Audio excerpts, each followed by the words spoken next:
Hello?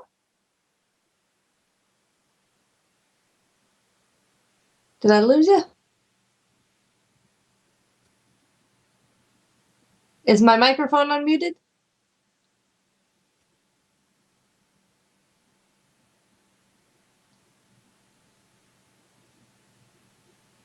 Okay.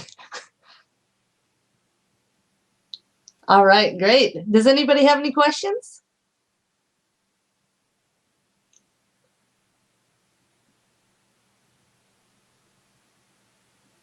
Oh, sorry. My name is Erica Summers. I am the director of the films that showed earlier. I directed Ragdoll about 3 years ago. I wrote it and directed it, and I actually play like a tiny, tiny bit part in there. And then the next year, I actually wrote and directed Loverboy.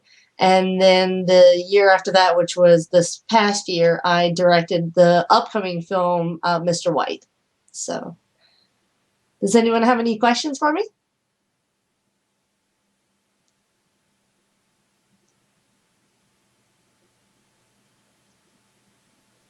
Let's see. Okay. Tony says, any upcoming projects? I do actually have an upcoming project in the works. It is a action horror film called Mantis, and basically it is the story of three kick-ass women who are saving the world from a demon apocalypse brought on by Satan. So it's definitely going to be an interesting film. It's got a lot of really, really great characters, a lot of action, a lot of horror, some demons that you've never seen before in pretty much any horror movie. So um, it's kind of in the style of From Dusk Till Dawn and Constantine, only with female leads. So it's going to be excellent. Okay, tell us about Ragdoll. You shot it 3 years ago. How long did it take to shoot, and how long was it in development? That's a great question.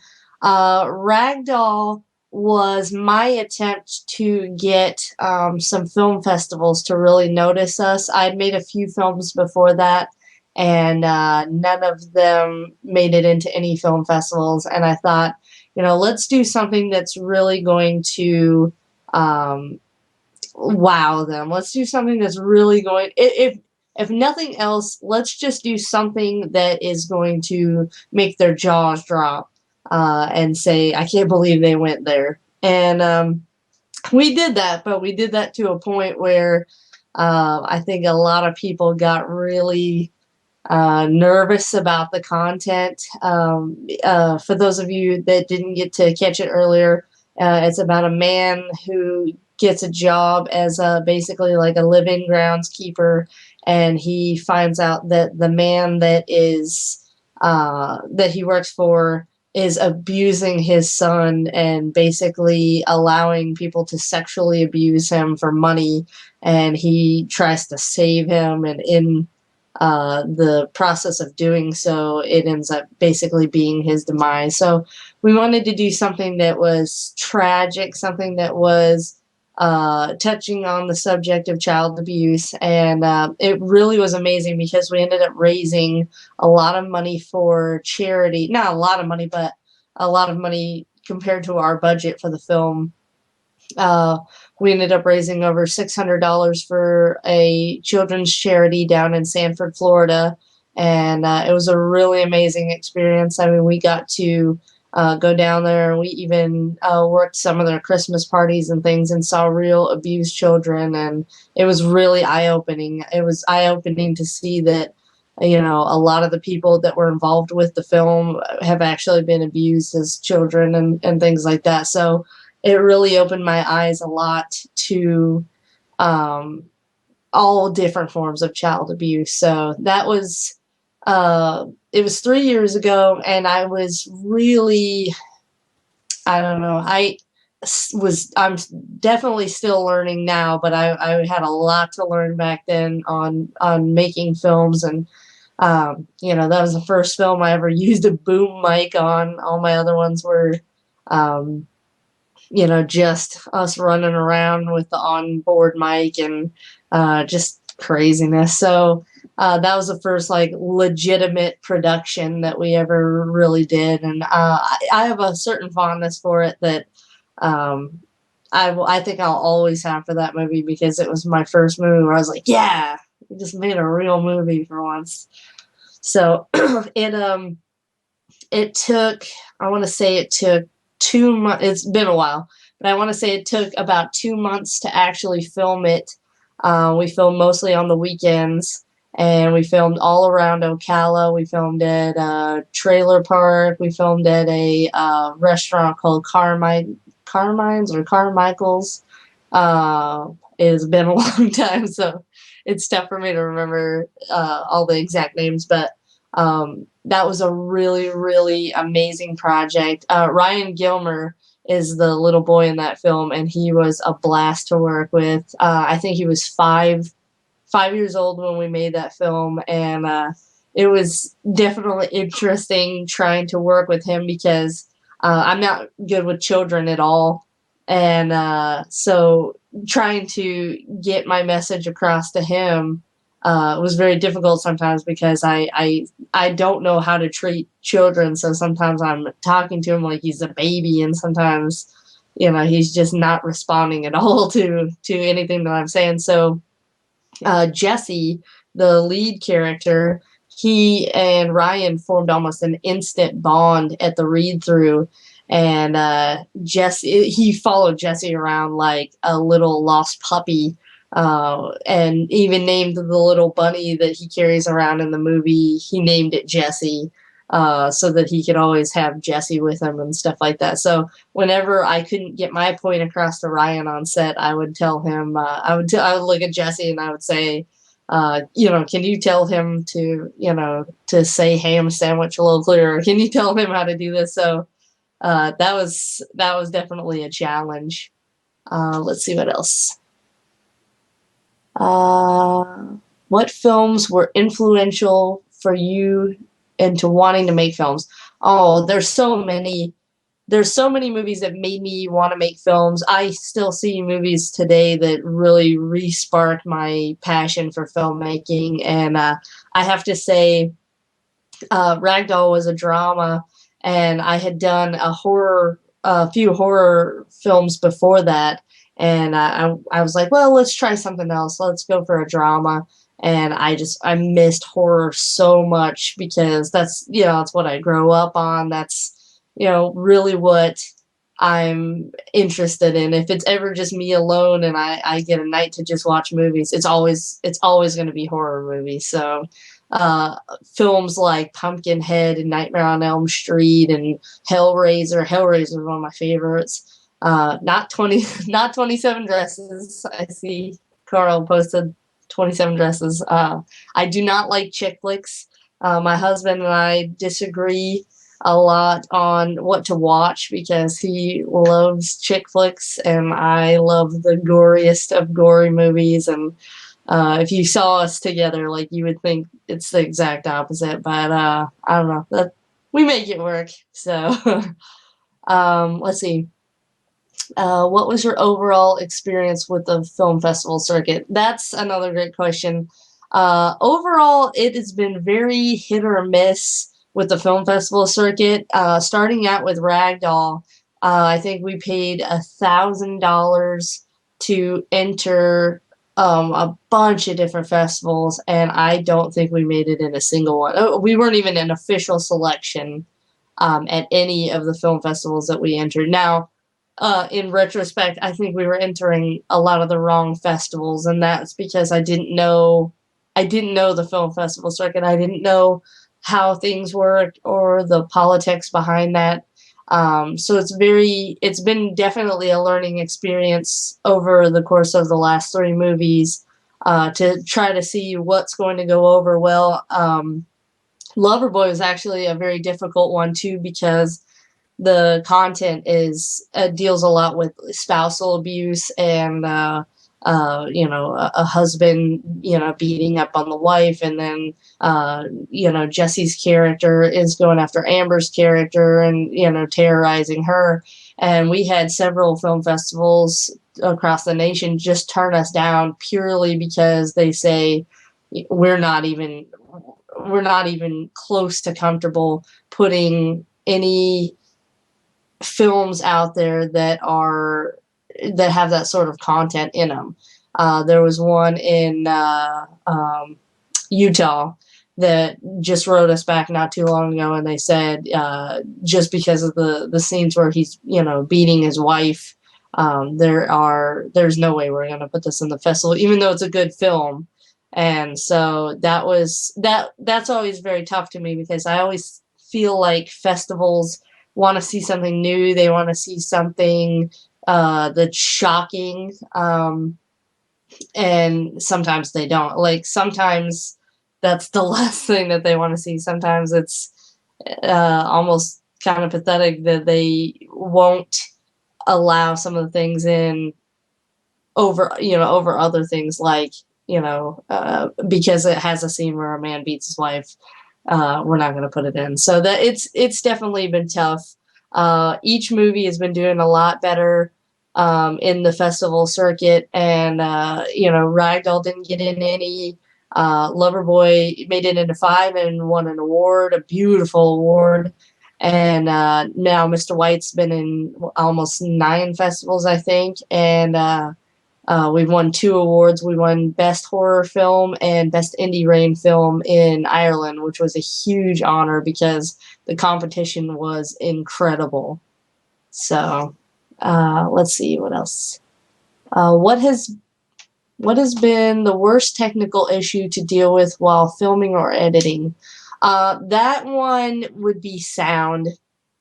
My sound is, I don't know. I've never been happy with the dialogue and the audio, because I've never worked with like an audio engineer. I've done all that myself, and I'm, again, self-taught, just like I've self-taught myself pretty much every aspect of filmmaking.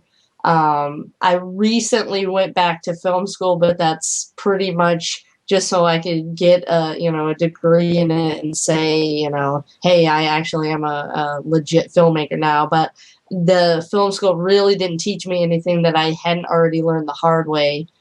So it's very tough to do so many roles, because I write, I direct, I'm the person behind the camera. Ragdoll and Loverboy were shot almost solely with one camera. Now, Ragdoll, we did have another videographer, Mark Dickinson.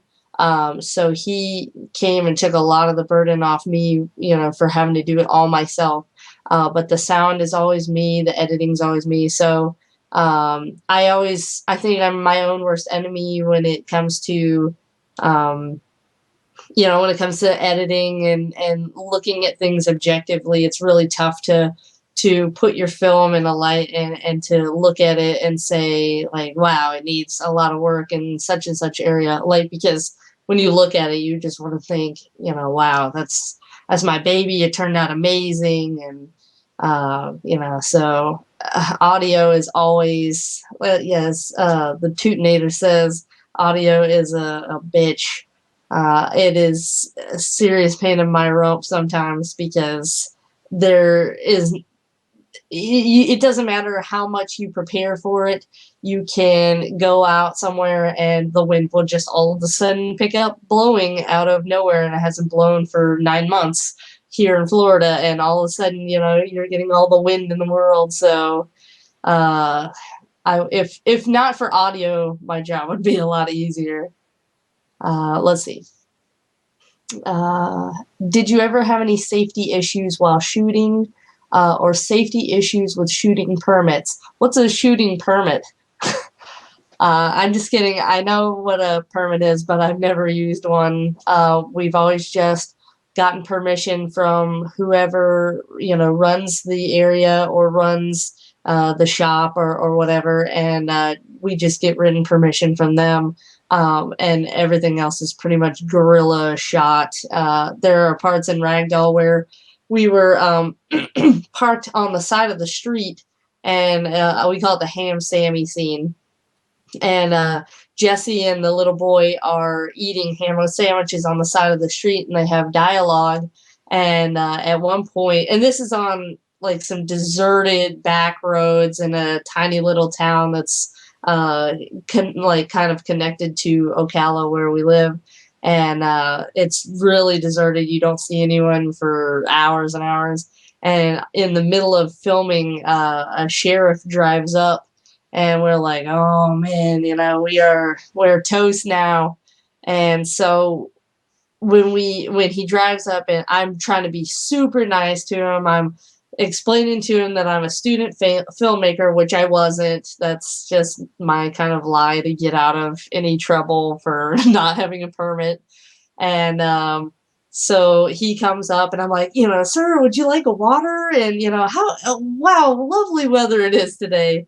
And he was very, very nice and asked, if we had a permit, and we explained that we didn't. And he just he was like, I'm actually just here to warn you that there's a bull loose in the area, and so if you have anything red, like, don't wave it around, because there's a wild bull, a bull of some kind that got loose and is we're trying to track it down. And we were like, oh wow, I hear we thought you were going to shut us down. And he's like, no, I just want to give you guys some warning. Like, that's such a random thing that happens. But and I see Carl says 7 cop cars. In the upcoming film Mr. White, we had a horrendous experience the last weekend of shooting. And we had actually gone down, and we had gotten the residents. We were going to shoot in an alleyway right down from my house. I mean, literally, like, I could throw a rock and hit my window of my house. And so we walked down, and there's a person that lives on one side and a vacant house on the other in this beautiful little alleyway. And so we went down, got the permission of the person that lives there, and obviously no one lives here. So, we're good, and we're ready to shoot later on. And we show up, and we've got about, I would say 7 to 10 people with us for the scene where they're beating the main character up. And it's a really dramatic scene, and this alleyway is just gorgeous and full of foliage. And so we start filming, and it starts out where he has to run down the alleyway, and Tony Lee grabs him and brings him back so that Dakota Morrissey can have this whole talk with him, and it ends up going south. Well, he grabs him and he brings him back to Dakota, and they're doing their dialogue, and all of a sudden, from a few doors down, we hear one of the neighbors absolutely screaming his lungs out, calling me every name in the book, telling me that I'm exciting his dogs and that I need to get off this property. And I calmly explained to him, we are allowed to be here. We have permission from the neighbors, and this is an alley. Like, you don't own this alley. They don't even own this alley. Technically, we didn't even need to ask permission. And so, basically, like, you need to chill out. And he just is on a scale of 1 to 10, 10 being the most outraged. He is easily a 12, because we are upsetting his 2 like Maltese dogs, and he is just screaming at the top of his lungs. He calls the police on us, and my husband is like ready to bust his head. And we're all calming my husband down and trying to get him to go back in the house, so that it doesn't end up being, this whole, ordeal. And this guy is like filming us and calling the cops, and he's like, yeah, I got you. And so the cops come, and we're like, and I'm already thinking of like a plan B, because I know this guy is not going to leave us alone. So the cops come, and I walk right up to the car, and look at the officer, and I tell her that I'm a student filmmaker, and we're shooting a PSA for bullying, which is not true. And she was like, "Oh my God, that's wonderful! Here I do a lot of work for this cause about feline AIDS, and I'd like you to do a PSA for that." And I'm sitting there losing daylight, and I'm like, "Okay, yeah, give me all your pamphlets. That's fine. Okay, cool. So can we film here or not?" And she's like, "Yeah, no problem. It's city property. You can film there all you want." And she went and told the other guy that, and he had, still throwing a fit.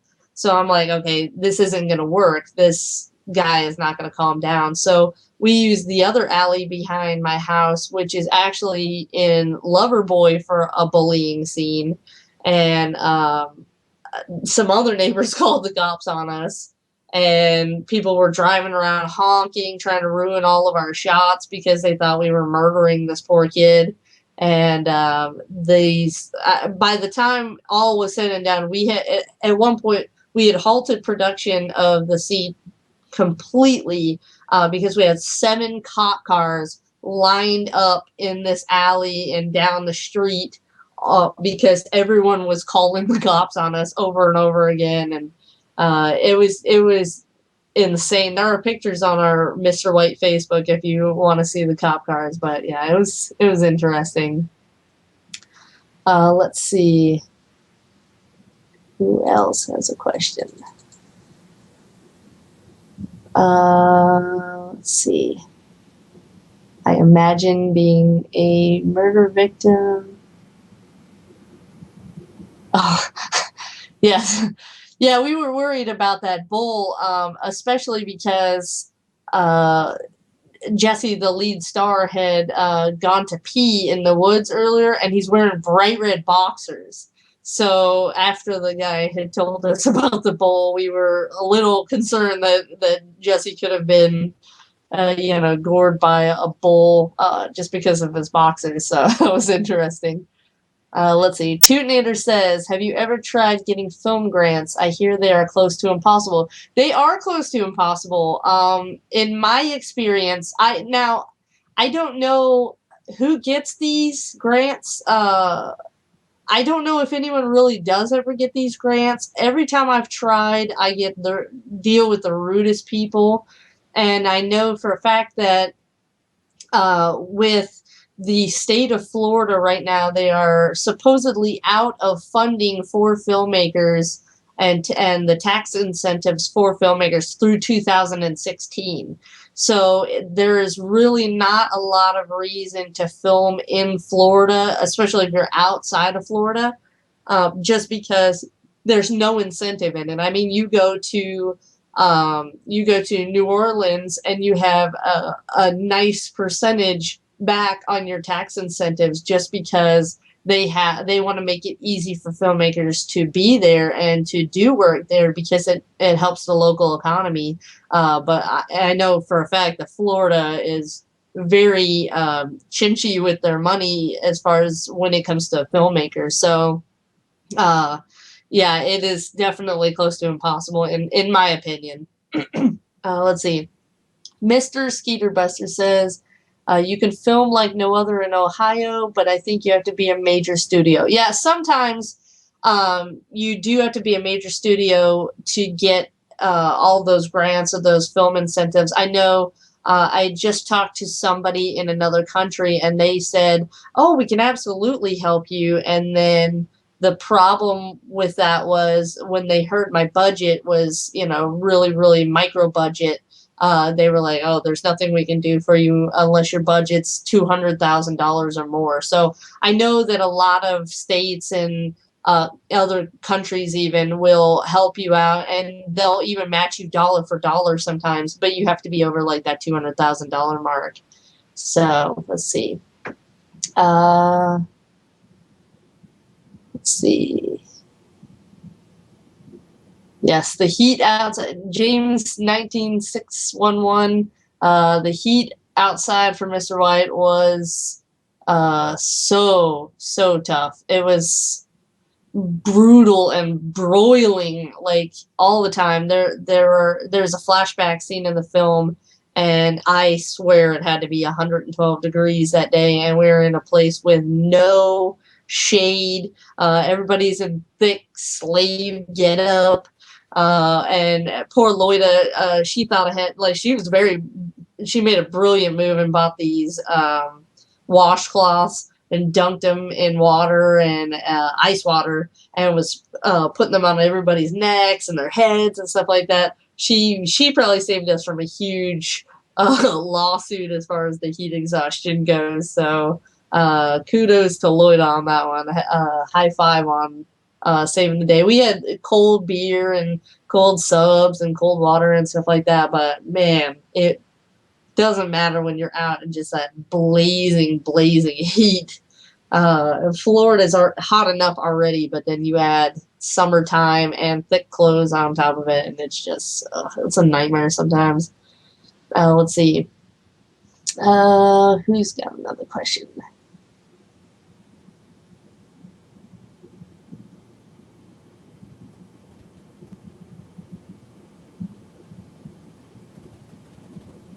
Okay. I like this question.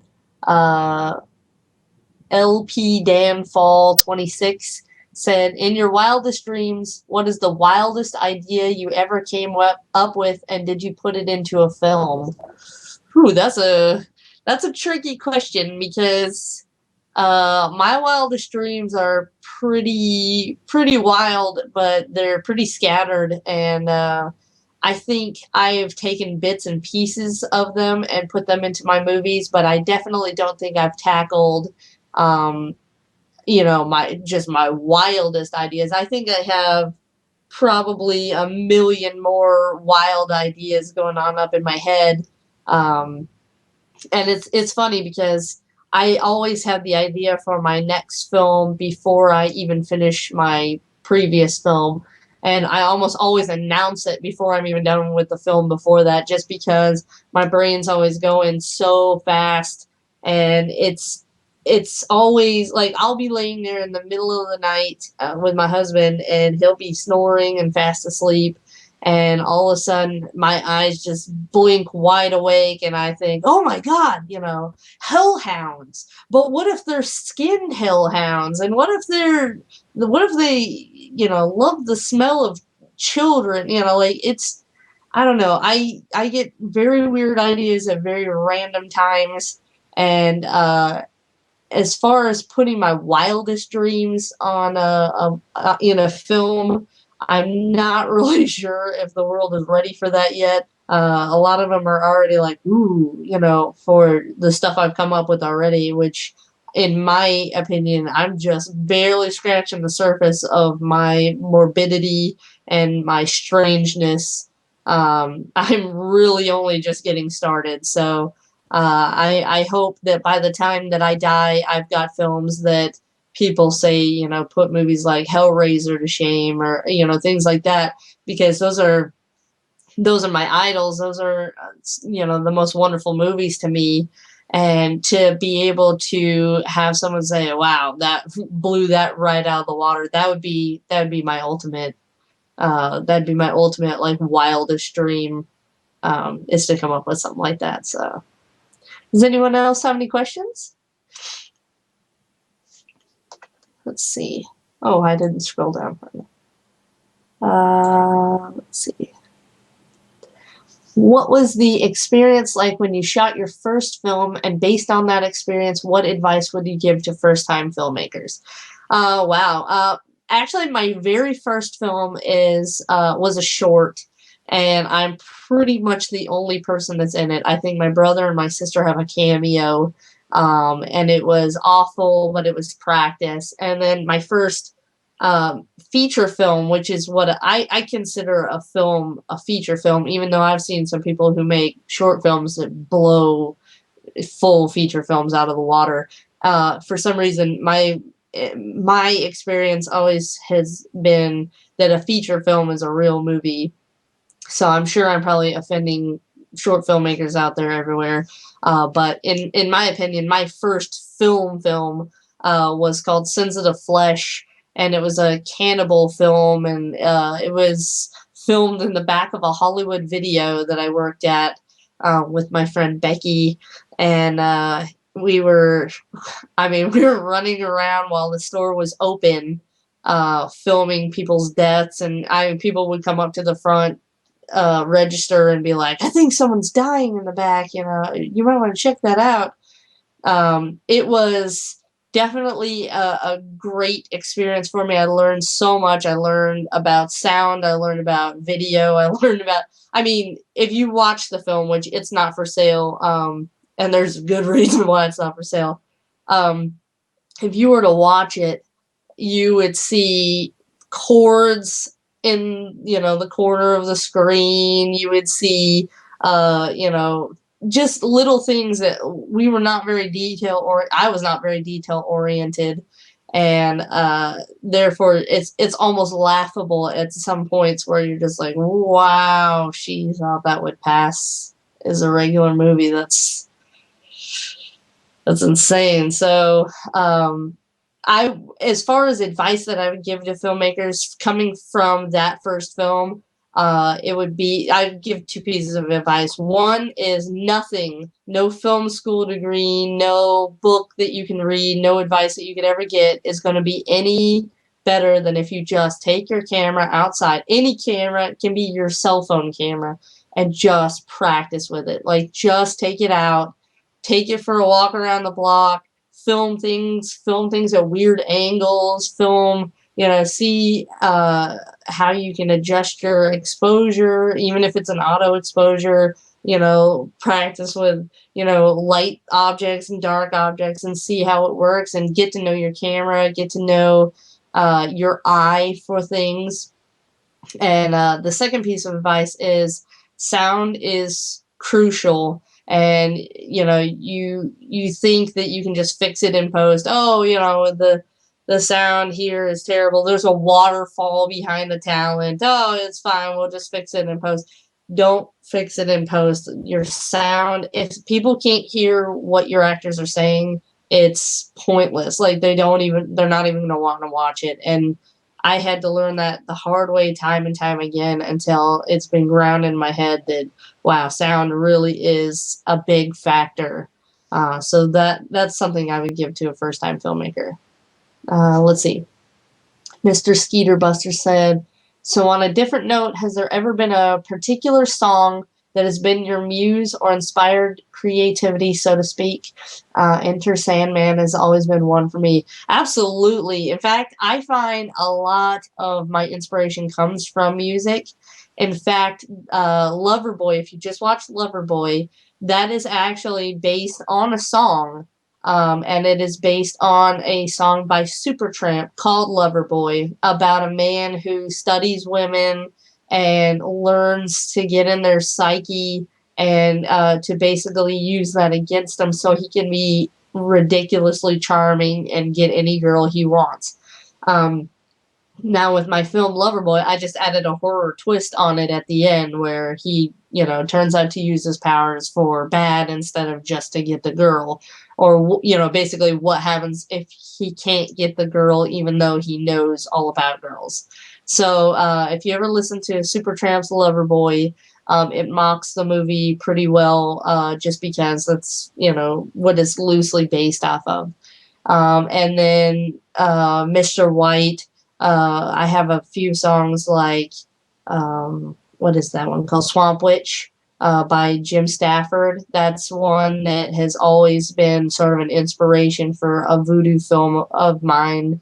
And yeah, absolutely. I just find a lot of inspiration in music. Sometimes I can't even write a script unless I'm playing music while I'm doing it. And that movie ends up having similar music to, at least the scoring, to what I was, listening to when I was writing it. So that's a great question.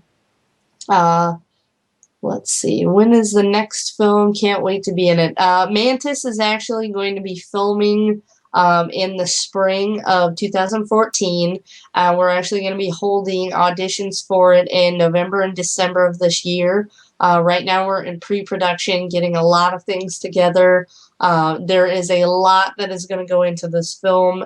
It is going to have a lot of characters, a lot of locations, And so it needs a lot more pre-production and preparation than any of my other films, but it's going to show on screen, just because we're putting all that extra time and effort into it. So if you're here, if you're in Central Florida, please like us on Facebook, like Mr. White or Loverboy or me personally on Facebook, and you'll see casting calls and audition notices for Mantis. We do have less roles available. Mr. White kind of got out of control for me as far as trying to schedule everybody and things like that. So there are fewer roles, but every role has a purpose. Every role is in there, because he or she is a very unique character. So definitely keep your eye out for that.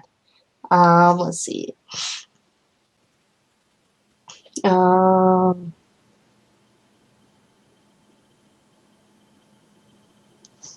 Okay, Tuninator said, in pre-production, when do you start acquiring locations, and would you start before you have a schedule? I do. I tend to keep an eye out all the time. My brain is always working. If you ask any of my friends that, we go out in social situations, I'm always looking for the way I can weave something into a movie. I mean, I can go to a friendly little concert, or like a miniature concert with somebody, and be 10 minutes later asking the musicians if they want to donate any any songs to our next film, or things like that. And locations are no different. Locations are very, very important, and like a great location can add a lot of production value, and you'd be amazed at how many people will allow you to film in places for free or just for the exposure, because it's basically like a free commercial for them, and they get to be a part of something big. So definitely start acquiring locations as soon as you can. But if you definitely need the script, because you need to know what locations you need to get. But as far as doing it before scheduling, sometimes it can help you to film, to get the locations before you schedule, because you can say, okay, I need, let's say, a strip club. I need a strip club location, and I need it for Thursday the 8th. Whereas, so you're going to have to find a strip club that is not only willing to work with you, but a strip club that is willing to work with you on the 8th and doesn't already have something planned on the 8th. Whereas if you switched it around and went to the strip club first and said, what day is good for you? Then you can take that date and tell everybody else, we need to work around this date. So yeah, Tootinator, I think that it's definitely the earlier the better on that one. Let's see. Sins of the Flesh sounds like softcore stuff. There are lesbian cannibals in the film, and they do make out a lot. So it's almost a little softcore. It's not as softcore as it sounds, but there are. I definitely went with some lesbian cannibal action to pique male viewers' interest. Let's see.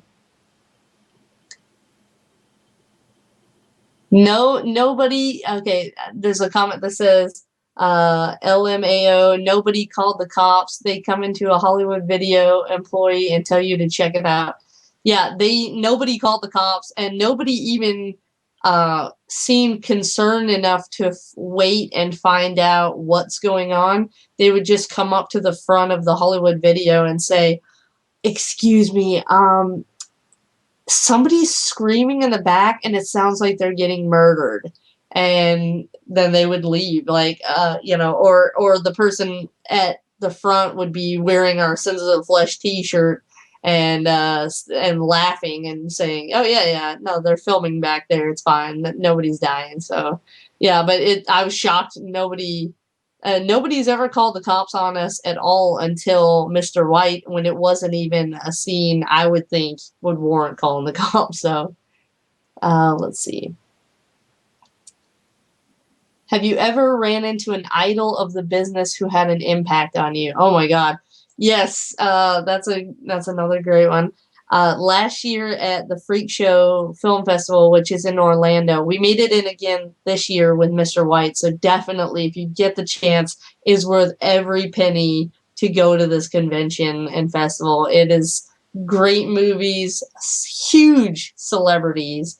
And I actually met one of the men from Nightmare on Elm Street Part 3, which Nightmare on Elm Street Part 3 is the first horror movie that ever gave me a nightmare in my entire life.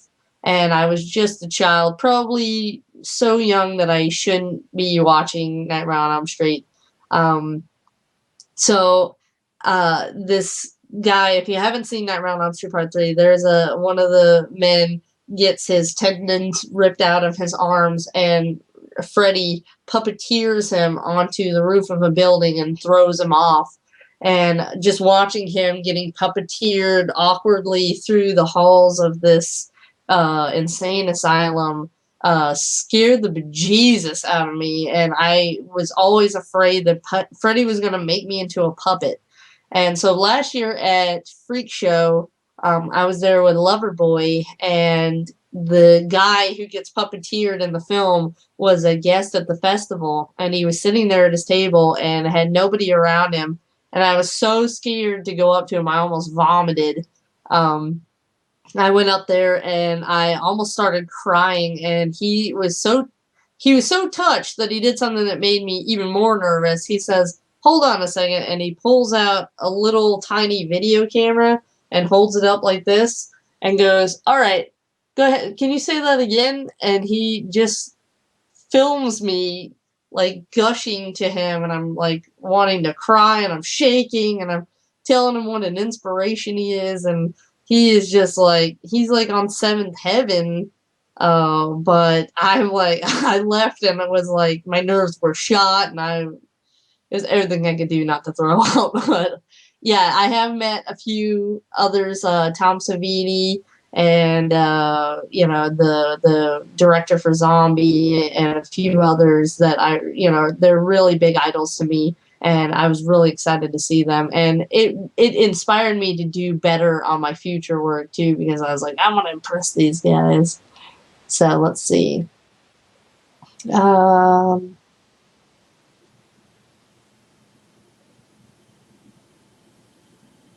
Let's see. Mr. Skeeterbuster says, we deal with some pretty well-known indie horror directors that make their rounds on the festival circuit. Can we expect to see and promote you for, say, Horror Hound Weekend? Say yes, please. I would love to go to a Horror Hound Weekend. So far, I have missed them. I went to Fright Night Film Festival, Fandom Fest, which the convention part of that was great, but the film festival part was not great because they didn't advertise any of the films. And I saw some advertisements for Horror Hound Weekend there, and I was amazed. I would love to go. I can't promise anything, but I'll definitely try to be there in 2014 because it looks absolutely amazing. Let's see. Where can I see Sins of the Flesh? You can't. Maybe I will do a movie night or something for a bunch of friends and show some of the old horrible ones. But the last time I did that, we sat through the first two films that are not on Amazon, and they don't have websites, and they're not for sale. And I swear, I think I would rather have my molars ripped out of my head without any Novocaine than watch them again, just because the quality is so bad and they are terrible. So, maybe I'll put them out there for free someday, just as a, hey, look where we came from kind of thing. But I don't think I can stomach it anytime soon. Let's see. I should rename it and re-release it to the public. That's funny.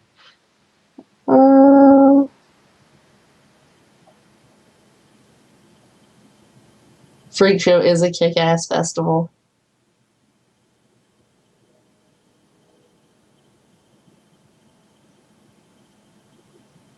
Yes, Nightmare on Elm Street is such a great such a classic.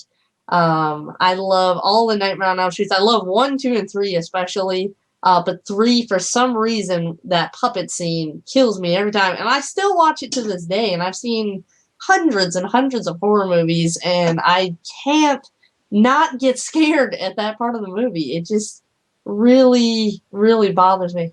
Oh, I see. All you should let us air them on IHTV. Actually, that would probably be good. Actually, at least Sons of the Flesh. That would be definitely interesting. I'll have to get with you and send you a copy of that one.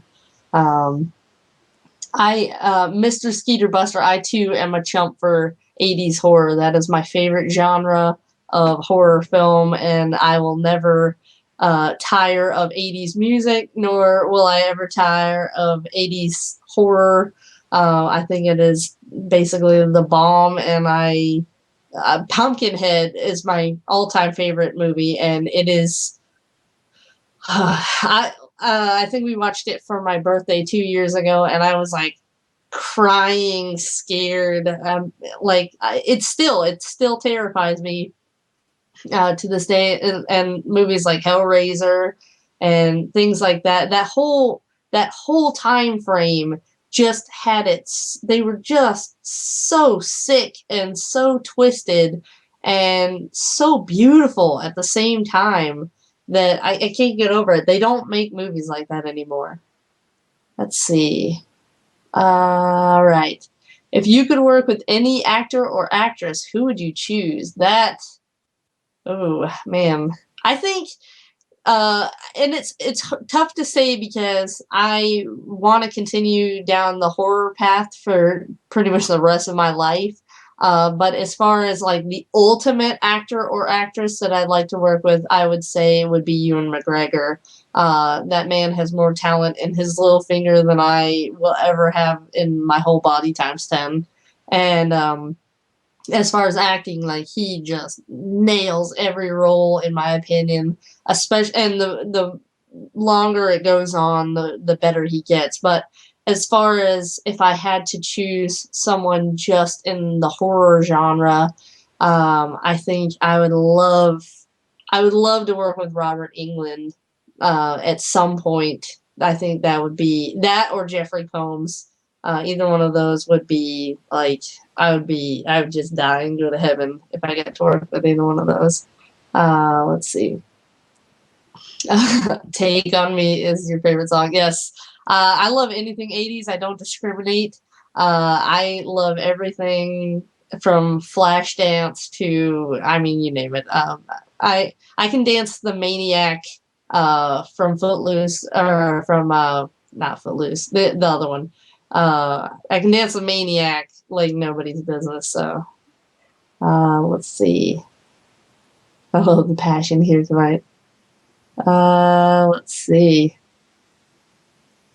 We just aired a film, Combs did, Motivational Growth, which is, I want to see Motivational Growth. That looks so good. Yes, and Flashdance, by the way, thank you. I knew it was something like that. I get Flashdance and Footloose wrong all the time. Motivational Growth looks amazing. That has been taking the festival circuit by force this year. I really want to see that one. Let's see. Captain Spaulding. Yeah, we did get to meet Captain Spaulding. We got to meet him from the Rob Zombie films last year. He is amazing. He is so nice. I love talking to him. So, who else? Who else? Fire a question at me. Oh wow. Great question. Mr. Skeeter Buster said, if Lloyd Kaufman would come calling, would you sign on? We have worked with past trauma directors. Absolutely. I don't even have to think about that question. If Lloyd Kaufman even knew my name, I'd lose my shit. I love Lloyd Kaufman. I have followed Kaufman like pretty much my whole life. He is one of my idols as far as like do it your damn self as far as filmmaking goes. And he also created Troma also created one of my favorite horror movies of all time, and that's Mother's Day, the original 1970 something Mother's Day. I would freak out if Lloyd Kaufman like acknowledged my existence, and if he came calling and wanted to work for me or work for me, that would be amazing. If he wanted to work with me or have me work for him, or distribute any of my films, like it wouldn't even be a question because, oh my god, like he is nice and hilarious, and he gets stuff done.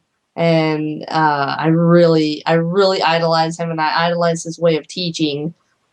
He very I've learned a lot from Lloyd Kaufman. So let's see. What is the most humbling experience of making a film? For example, getting press or reviews. Yes, that knocks you down a peg. It definitely really, I don't know. You have to grow such a thick skin to be a filmmaker, and it's tough because when you dedicate so much of your time and your life to a film, you want everyone to like it. You want everyone to just love it, and for it to just be the next Blair Witch Project. And it so rarely is. And you know, what someone loves about your film, another person hates about your film. So it's always tough to get press or reviews or things like that, because a lot of times it's not favorable, and someone, you know, will tell you, oh my god, you know, the monster in your film is so cheesy. And then the next person says, oh my god, the monster in your movie gave me nightmares, it was so horrific. So it's really, you got to take some of it with a grain of salt, but it still hurts, and it still keeps you on that reality level where it's like, okay, I've still got a lot to learn. So I like getting press and reviews, and I like getting honest press and reviews. And if someone didn't like something, it helps me to know in the future, like what to change or what to take into consideration that I maybe wouldn't have considered before. So, um, let's see, what kind of camera do you shoot with? I shoot with a Canon T2i. It was brand new. I think it was $600 with the 18 to 55 lens. Ragdoll, believe it or not, the quality in Ragdoll is much lower than Loverboy and Mister White. Yeah, the Canon T2i is amazing. The Loverboy and Mister White were shot with the Canon, and Ragdoll was shot with two Sony DCR VX2100 cameras, and they were HD at the time that 720 was HD, and it was the best of the best. I paid like $4,000 a piece for two cameras, so like $8,000 in total, and to get 720, you know, footage. And so then I turned around and sold them, and then I bought a couple of T2Is and some lenses, like cheap lenses, 50 millimeter lens off Amazon that was $100. Filmed most of Loverboy and Mister White. And then the only other lens I really own is the standard 18 to 55 that came with the camera. So it kind of just goes to show you, like, you don't have to invest. I mean, you want to invest in quality equipment, but it's not going to stop you from making a decent movie if you don't have the $5,000 lens or the $5,000 camera. You can make it on $600 if you know, just practice with your camera. So, Tootinator said, do you rent equipment? If so, whom would you recommend? I have never before in my life rented equipment, but I have known people who have, and they have really enjoyed it. They've really had good experiences with it. I would consider doing it, but I usually just use what I have, and then I save up, and in between films, I usually invest in some more equipment, and I sell what I don't use and then use that to buy more equipment. So I just sold like my crane, and now I'll be getting, you know, a different lens and a couple of other things for it. So let's see. Magic Lantern has unlocked raw video recording. Right now, it's still in the alpha stage. Would you consider shooting in RAW given all of its overhead? I would consider shooting in RAW because I only recently started doing some photography in RAW and realized that it has some immense powers over just a regular JPG. So I think that it would probably, I would assume it would be the same way for a camera as far as color correcting and things like that. But I am, to be honest, I am scared shitless to hack my camera, and I don't even have the regular Magic Lantern firmware on my camera just because I am so terrified that I'm going to screw up my camera. So I don't even, I'm literally shooting with something you could buy off Amazon with no firmware on it. So, let's see. What is your favorite horror or suspense novel, and how has that influenced the way you film, if at all? Ooh, I have a lot of favorite horror and suspense novels. I prefer old 80s paperbacks over anything else, and the cheesier the better. Like, for example, if it doesn't have a painted cover, like if it's not a child holding a doll that's like painted as a painting on the cover, I'm not really interested in it. If it's got something really cool and computer CGI done or whatever on the cover, I will pass on it any day. And the more frayed the edges, I love it.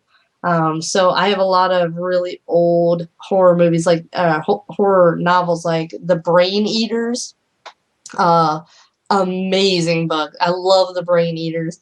There's one called Childmare that I absolutely adore. I love anything with evil children because kids scare the crap out of me sometimes. And I really don't think there's a lot more terrifying than an evil child. So definitely a lot of 80s horror novels have influenced my style and my ideas for films and things like that. Let's see. No, I don't base them all off Harry Potter, Carl. Let's see. You need a really fast card or external drive. Yeah, see, the thing with shooting in RAW, I don't know. My computer already has such a hard time processing like full HD, the 2K HD.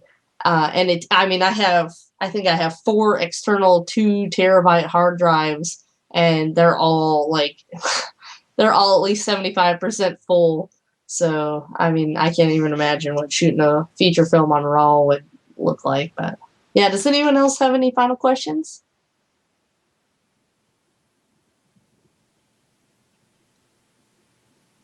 Don't be shy.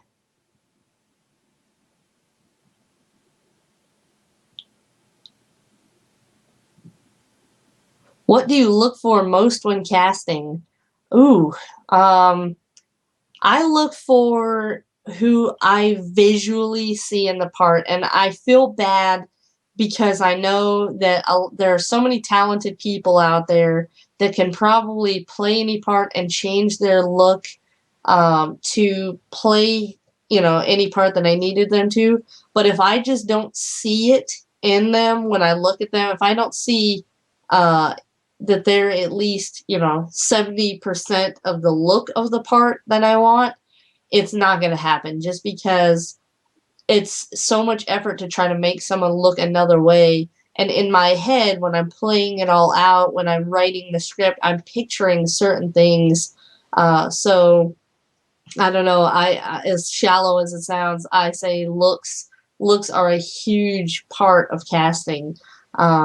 Talent is tough because I've seen some people that come in and rock that audition, and it just, they end up not as great on camera. And I see some people who are nervous and stiff during the audition, and I cast them anyway, and they blow my mind. Like, they're amazing. Anthony James was one in Mr. White. He plays one of the plantation workers, and he came into the audition, and you could just tell he was very nervous, and he had told me that this was his first time, and then I cast him and I gave him just kind of a small part, just to kind of get to work with him. And then seeing what he could do on set, I was like, oh my God, what did I do? I should have given you a huge part. Like, I should write you a huge part because you're so good. So, I mean, you can't judge by an audition, so I really just have to go by looks. So, all right, thank you guys so much for having me. Thank you. You guys have all been so awesome and sweet and kind. I was really feeling like I was gonna be on here for a roast, and you guys were amazing. So thank you.